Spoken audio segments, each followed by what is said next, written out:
दोस्तों नमस्कार, colonel Ajay CEO Ajay स्टो money group first global स्टो finance digital channel से आपसे मुखातिब होता हूं। आज 7 सितंबर सन 2023। दोस्तों अजय स्टो मनी ग्रुप देश का पहला चैनल है जो 42 कमोडिटीज़ 5 मार्केट तक आपको विश्लेषण प्रदान करता है। दोस्तों हम वर्तमान ही नहीं भविष्य का भी करते हैं सटीक आकलन। आज खबर निकल के आ रही है कि अल नीनो से दुनिया में चावल की सप्लाई को एक बड़ा खतरा पैदा हो गया है। गौरतलब है कि अल नीनो एक प्राकृतिक रूप से होने वाली जलवायु घटना है जिससे प्रशांत महासागर के हिस्से गर्म हो जाते हैं, जिससे आमतौर पर दुनिया के कई हिस्सों में तापमान बढ़ जाता है। इस अल नीनो का चावल पर क्या प्रभाव पड़ेगा ये पूरी तरह से अभी स्पष्ट नहीं है, लेकिन सिंगापुर में ISEAS यानी यूसुफ इशाक इंस्टीट्यूट की एक रिपोर्ट के अनुसार जब आखिरी बार अल नीनो की घटना 2015-16 में हुई थी तो दक्षिण पूर्व एशिया के पिछले 2 वर्षों की तुलना में चावल के उत्पादन में 15 मिलियन टन की गिरावट देखी गई थी। मौसम की घटनाओं के कारण बीमारियों में वृद्धि और सूखा आया था और बड़े पैमाने पर जंगल और पीटरलैंड में आग लगी थी, जिससे पूरे क्षेत्र में धुंध का भी संकट पैदा हो गया था। दूसरी ओर सिंगापुर के अर्थ ऑब्जर्वेटरी के निदेशक प्रोफेसर बेंजामिन हॉटन कहते हैं अभी तक ये स्पष्ट नहीं है कि अल नीनो कितना गंभीर है। चिंता की बात यह है कि प्रशांत क्षेत्र के समुद्र के तापमान में इतनी वृद्धि पहले कभी नहीं देखी गई। ये इंडिकेट करता है कि हमें जलवायु परिवर्तनों के शीर्ष पर एक प्रमुख अल नीनो मिल सकता है जो हमें वास्तव में अज्ञात क्षेत्र में ले जाएगा। दोस्तों हार्टन आगे ये कहते हैं, मुझे उम्मीद है कि अल नीनो बस एक छोटा सा झटका है। यदि ऐसा नहीं हुआ तो कृषि की संभावनाएं बहुत भयावह हो सकती हैं। ये कहना है सिंगापुर के अर्थ ऑब्जर्वेटरी के निर्देशक प्रोफेसर बेंजामिन हार्टन। एक प्रमुख अल नीनो का ये कहना है कि हम जिस हवा में सांस लेते हैं उस पर महत्वपूर्ण प्रभाव पड़ेगा। धुंध इतनी भयानक होगी कि हम बाहर नहीं जा पाएंगे और इसका असर उस पानी पर पड़ेगा जिसे हम पीते हैं। हमारे पास पानी की आवश्यकता नहीं होगी और इसका असर उस भोजन पर पड़ेगा जो हम खाते हैं, क्योंकि हमारे पास भोजन नहीं होगा। ये हार्टन का कहना है। हार्टन कहते हैं सरकारों को तैयारी करने की ज़रूरत है।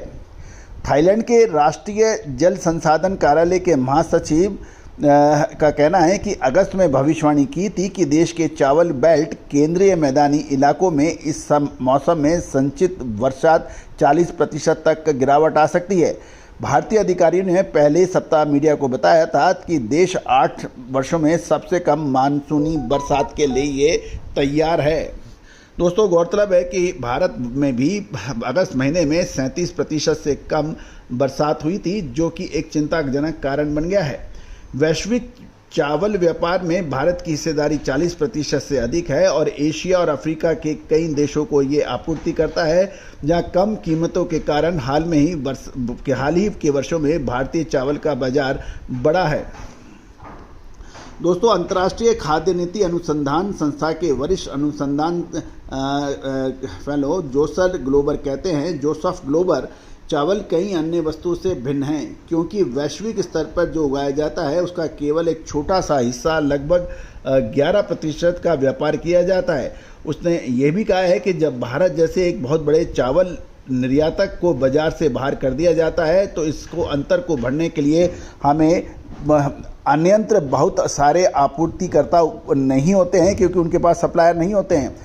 असली सवाल ये होगा कि क्या भारत में मानसून जल्दी ख़त्म होगा या नहीं। मुझे लगता है कि ये हमेशा उन संकेतों में से एक है जिसे लोग अल नीनो के मजबूत होने पर देखेंगे।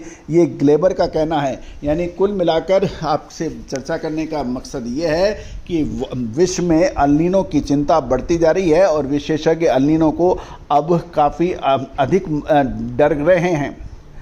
दोस्तों गौरतलब है कि पूरे दक्षिण और दक्षिण पूर्व एशिया में अप्रत्याशित मौसम चावल की आपूर्ति यानी सप्लाई को खतरे में डाल रहा है, जो दुनिया को आधी से अधिक आबादी का मुख्य भोजन चावल के रूप में है।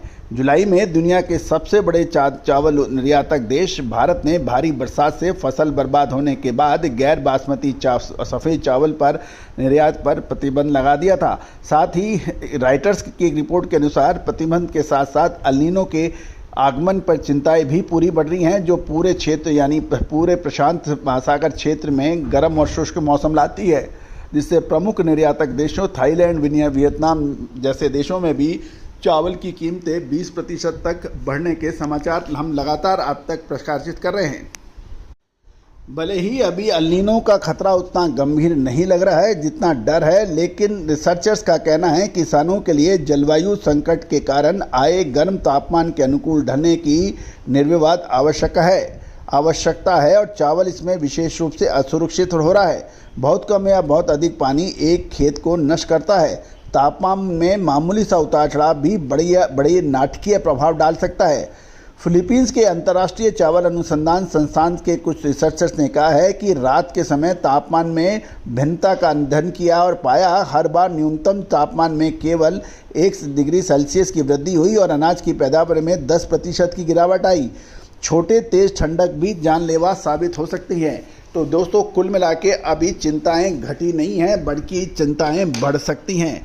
और कल हमने, आपको याद होगा कि पूरे विश्व में हम अलग अलग इलाकों में जलवायु में परिवर्तन की बात कर रहे, आप तक पहुंचाते हैं। ब्रिटेन के अंदर तेज गर्मी, साथ साथ स्पेन और ग्रीस के अंदर तेज बाढ़ जैसे हालात का कल हमने शो आप तक इसीलिए पहुंचाया था ताकि हर इम्पॉर्टेंट जलवायु से संबंधित, कृषि से संबंधित आप तक सारी जानकारियां आप तक पहुंचे। दोस्तों, आप हमारे चैनल को पसंद करते हैं तो इसको सब्सक्राइब कीजिए। साथ साथ फेसबुक पे देख रहे हैं तो चैनल को पेज को जरूर फॉलो कीजिए। All the very best, good luck.